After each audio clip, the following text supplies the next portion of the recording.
Welcome back, ladies and gentlemen, to the Chupacabra's Lair. And hey, what did you know that we're back? More Ludum Dare, Part 3.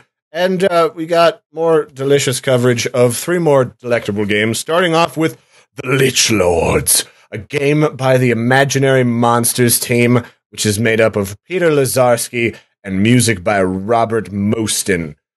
And, well, the story behind this game is we're some sort of magical mage wizard guy wearing a combination hoodie hat, and we have PO'd our delectable Lich Lord who's teaching us all the dark arts. And, well, between you and me, I may have gotten a little bit grabby with Mrs. Lich at the Christmas party. I won't lie. You get a few cups of eggnog in Larry, and he gets a little spicy. So, hide your kids, hide your wife. Let's go find out what the punishment is for, doing the naughty on the Christmas party. Oh, goodness. So here we are. I'm a mage. And the controls are pretty much akin to the Binding of Isaac. I run around with WASD, and then I shoot around with the arrow keys. So I am quite familiar with that. I am an avid Binding of Isaac player. Wasn't originally, but I picked it up in the Rebirth remake thingamajig, and I've been loving the heck out of it so far.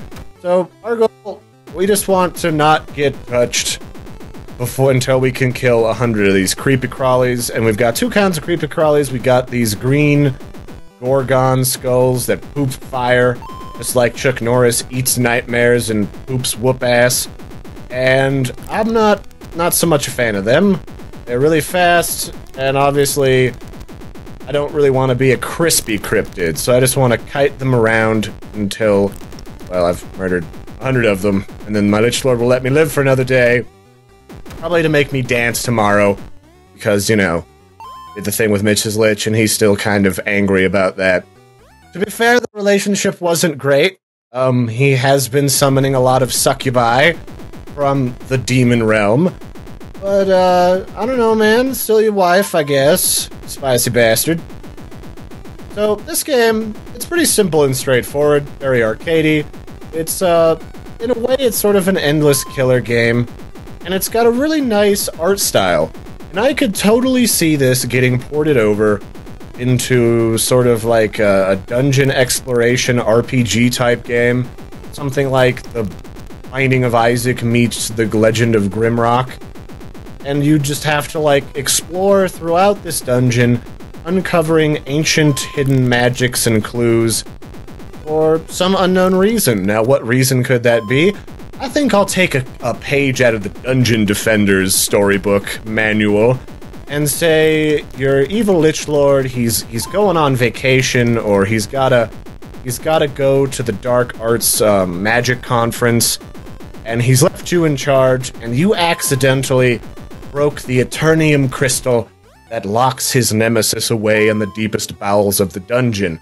So you have to go through and gather pieces of ancient magical demon relics in order to seal him away. Maybe he's like a spicy archangel, like the nemesis that you unleash at the end of The Darkness 2.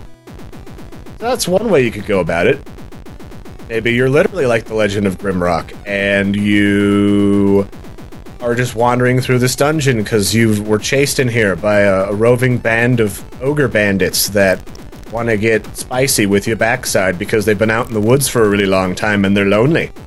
You got a bunch of things you could do with this, story-wise. Gameplay-wise, I mean, this is really perfect. I don't see too much more you'd need besides maybe adding in a few more abilities that you could unlock as the game progresses. Throw some different environments in this game. Like, maybe there's some pitfalls or traps or just big old rooms full of weird environmental hazards. Like ancient golems that are stationary, but they'll reach down and thump you. And then you got a good mixture here going. You could totally turn this into something very broad, very, magical and whimsy, as it were. So, very nice job, gents, over at Imaginary Monsters. I thoroughly enjoyed this, and, I especially enjoy the art style. It's very retro, and it plays really well. I've not had any complaints about these controls. Larry loves him some solid controls, especially when you appreciate the usage of the WASD keys, because there's nothing that makes Larry spicier than a game that only uses arrow keys, which is obviously not a thing in this game, and it doesn't let me utilize the WASD keys instead. I love it. Perfect. Now, I kind of wish that when I wasn't shooting, like, let's say the one downside to constantly shooting is constantly shooting your magic makes your character slower, which makes it harder to escape the monsters. And then if you needed to make a high stakes maneuver, then you stop shooting, and then you can just quickly run out of danger. I could see that being a thing very easily.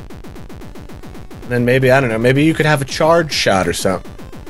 You can knock back waves of enemies. It's all, you know, sky's the limit. You're crazy game developers. I think you know exactly what you do. So, nice job, guys. I thoroughly enjoyed this. Keep up the good work. Okie dokie. Next up, we've got something very familiar to Larry. I have played in a Minion environment with similarly delectable graphics. And now we've got Snow Need to Rush, done up by none other than another buddy of mine, Mr. Snouty, also known as AUR, A-U-R, or Snoutup.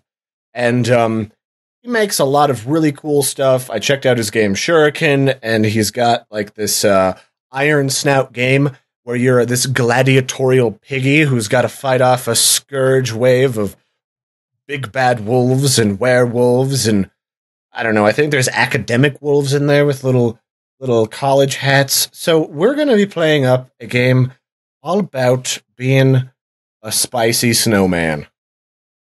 So this is a sort of an endless runner type game where you're a cute little snowman and you've got to avoid pitfalls of ice and tall signs that say no snowmen allowed, and gather up snowballs in order to progress in points. And the game steadily gets faster, the obstacles get harder, and you start to lose your head a little bit, or your bottom, as the case may be for Larry. And then you also lost my head, but I got it back. Isn't that handy? And yeah, it's pretty tasty. Now, I was tempted to get spicy about this game, initially, mainly because I noticed that the default keys used the other half of the board. I think it was like IJKL. And Larry, I gotta have my WASD. Not because it's mandatory, but if you're not using those keys, I'm very left-handed when it comes to controlling stuff, and then I use my other hand to aim, and I think a lot of other people could say much the same. But if I don't have access to my WASD, and there doesn't seem to be a reason for it, I get a wee bit spicy. But then I read a little further on, and Snouty's good about giving Larry his options. He's good about that. Love it. Now, one thing that I've found especially difficult about this game is the perspective. And I understand part of the reason for this estranged perspective is because of the theme of the game jam, which is the entire game in one screen. So Snouty is very good about putting together a lovely, very fun, cartoony animated environment that it's in a very planetoid shape. It's just endlessly running around in a very same old kind of circle pattern. That kind of lets you get a sneak peek of what obstacles lie ahead. Now, in the description of this game, there is a bit of a warning. It's not a seizure warning or anything like that. It's a dizzy warning, and I completely understand why. I start to kind of get cross-eyed a little bit as I sit here watching the screen twist around circle after circle after circle, and it goes faster and faster and okay, it got me right there. My eyes started to go cross-eyed, and I just started to lose it. But other than that, I really like the concept of this game.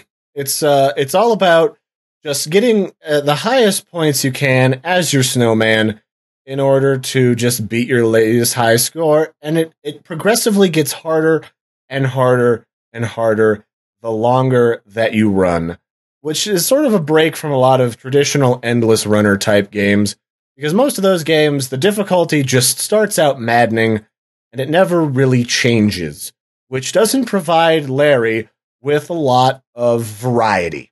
And variety is the spice of life, especially if you're a gamer. You gotta have so many types of delectability in your life in order to keep things interesting. Now, the obstacles are pretty samey, but for a game jam, I'm not too worried about an excessive variety of obstacles, and then there's that evil bat creature that randomly jumps in there. So what I'm thinking this game could easily become is it could definitely get a story component, because I love endless runner games that seem to incorporate a campaign of sorts. And that could be as simple as you're a snowman, and some really sketchy kids came up to you, thinking they were going to pull a prank on old Frosty the Snowman with his magic hat, and they took your head or they stole your arms, and you've got to go through these endless runner levels that require you to jump up and down atop like multiple different levels of terrain, maybe inside of little villages or towns, in order to seek out your head. And then maybe when you get your head, a nasty crow steals your nose, and then another something like a dog steals your rump. And you just got to go through each of these levels and fight off these bosses in some type of endless runner style environment and get your parts back. I think that's really charming, and I think it lends itself really well, because in this game, I started off without access to my head. And when I first played, I thought the goal was you had to save your head for as long as possible. And I got murdered. I somehow managed to get it so that every time I jumped, my head came with me. And I didn't get my head back until near the very end, when I lost my rump to a nasty pit of fire. So I thought that's what it was originally. I thought the whole mission was to get your cute snowman body parts back. And that was like what the snow was for. So I think it's got some room to work with. The only thing I would definitely change is I can't do this turning world thing. I know you did it for the entire game on one screen, but if there's one thing you probably don't want to keep or you want to fiddle with, it's this spheroid thing. Because once you get rolling really fast, I do start to get a little dizzy. I get a little cross-eyed, and I don't know what you're supposed to do about that bat. I know. Actually, let me try and reason this out. You can lean back your snowman head, and you can hurl your body, I think, or is it forward? Oh, there it is. I can hurl my head through space. Oh, see, here's that head pump thing I was talking about. You can bounce your head on your lap like it's a darling little baby or it's your child or something. I don't know why else you do that. Maybe you just do that with your dog. Is that a thing you could do with your dog? Sounds weird, but I guess. But no, like, other than that, this is solid. This could make a fantastic endless runner game. And maybe you could unlock additional characters in like a free running mode. So you got like Frosty and the Snowman type snowman. Then you could unlock like Belvedere, his hoity-toity lawyer uncle who's got the top hat and monocle. And maybe he's got a friend who happens to be a reindeer that has nothing to do with Rudolph Hallmark, so you don't get to sue us. And then you'd have a goal to work towards. Because one of the things I always loved about certain Endless Runner games were the ones that said, okay, you reached 1,000 points, you just won yourself a cool new character. And maybe they have their own little tropes that make it difficult to play them. Like, instead of losing your head or your bottom, say you play a cute little snow bunny who's wearing like one of those Russian parka hats, you jankle your leg for a little bit until you eat some carrots, and you can't jump as high, so you got to be really careful to time your jumps precisely, or else your cute little bunny self will get murdered. And then maybe just add a few other different varieties of obstacles and different types of environments, and you're good, Snouty. Carry on, sir. Alrighty, last but not least, we've got a very nostalgic-y feeling piece for Larry. It's called Joy. Joy. I don't know. I feel like it's something I yell as I run because I'm a very dapper little ninja man that goes whoosh as I run around the battlefield. So, Joy is a game done up by Team Eagle. We've got programming by Benjamin D. Jaeger and Fedor Jutt, and some delicious art by Sander van Hoyt. And, of course, some delicious sound effects from freesound.org. And so, well, Joy is a game about this delicious ninja fellow. I presume he's a ninja, or she is a ninja. And, we were heading out to do some last-minute Christmas shopping. I wanted to get my mother a card, and my father had a new Craftsman wrench set he was looking for. And I noticed that Georgie here was hanging out in the fountain. The big town fountain that's the size of a football field. And I remembered that my family has been kind of in a feud with him for a few years after murdering great-uncle Saul in the Great Titan Wars. And figured I'd just stab the besnips out of him and get some revenge. Hello, Georgie. How are you? It's like you got some morning breath there, sir. Might want to change your breath mints to something without sugar in them. Those aren't breath mints, those are a lie. And so our job is to just stab old Georgie in the face parts as much as possible. Convenient for us, since I want to murder him. And also avoiding these columns, which, as you can see, will crush you instantaneously. Makes it kind of awkward to do the stabby when you turn into some sort of giant man's flapjack breakfast. I have a feeling that I don't really taste like bacon as much as I'd like to think I do. And this is nostalgic for Larry in a couple of ways. I think I mentioned that before. I played me a lot of Titan Souls when I first started checking out stuff on Ludum Dare. I was also a really big fan of Shadow of the Colossus, and as I'm sure you can see, this guy is ginormous. He really wants to kill me, and I just prefer he didn't do that with his spiciness. And so I just got to avoid these gigantic pillars and his breath lasers until I'm in a proper position to stab the crap out of his face. And, oh, you got two lasers? This didn't do this the last time I was in here. Let's just not do that, Georgie. And, can I... Hello? Okay, settle down, Georgie. Oh, you got murdered. So, much like Titan Souls, you can only get killed once, and much like Shadow of the Colossus, this guy is ginormous. So I'm not entirely certain what direction I would go with this game. I mean, clearly there's these options to make another sort of Shadow of the Colossi-inspired open-world adventure. Sort of what Titan Souls did in a very, punishing way where you can only get touched once. It's almost Dark Soulsian, and as cheap as it sounds when I say that on occasion, it's true, because Dark Souls was really well known because it was all about you only got the one, and then you had to restart from the last bonfire.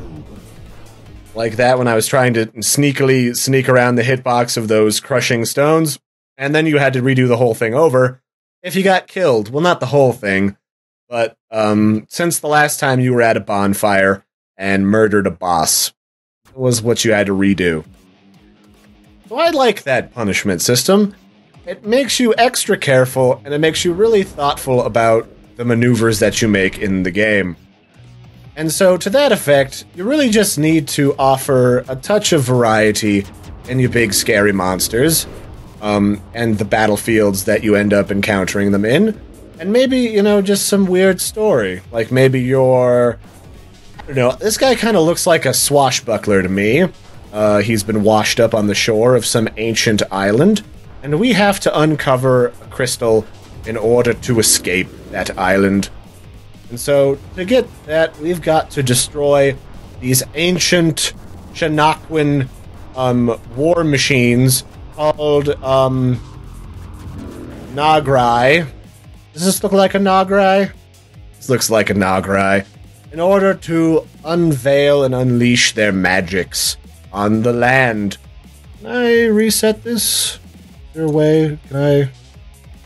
But yes, you've got to unleash the Nagrai on the land. Maybe you fight some of these guys in deep down evil dungeons. Maybe you fight some of them on cliff faces. The world is your oyster, and I think where you could really delineate yourself from something like Titan Souls and Shadow of the Colossus is if you gave your character some different pathways of magic to go on.